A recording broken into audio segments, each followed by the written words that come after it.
இயேசுவுக்கே புகழ். இன்று நம்மை நாமே அர்ப்பணித்து ஜெபிப்போமா?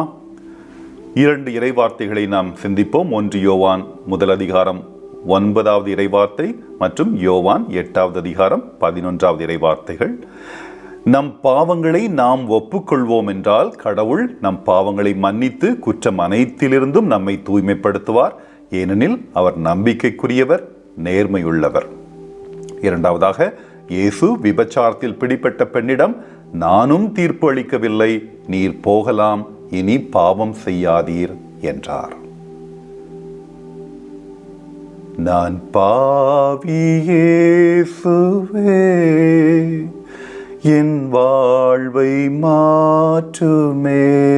நான் பாவி இயேசுவே, என் வாழ்வை மாற்றுமே.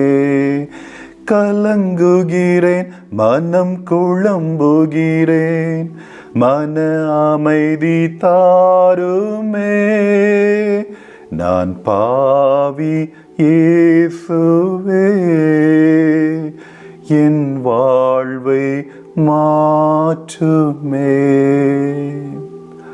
பாவ இருளில் எங்கள் ஒளியாக இருக்கும் தந்தையே, இயேசுவே எம் இறைவா, நித்திய கருணை மற்றும் மன்னிப்பின் முழு வடிவமான ஆண்டவரே, என் பாவ நிலையில் கூட உம்மை அணுக எனக்கு அனுமதி அளித்ததற்காக இன்று உமக்கு நன்றி கூறுகிறேன் சுவாமி.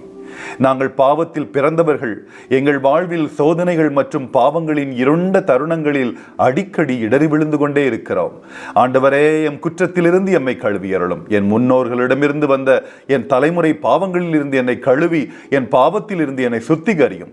என் குற்றத்தை நான் ஒப்புக்கொள்கிறேன். என் பாவம் எப்பொழுதும் என் கண்முன்னே இருக்கிறது.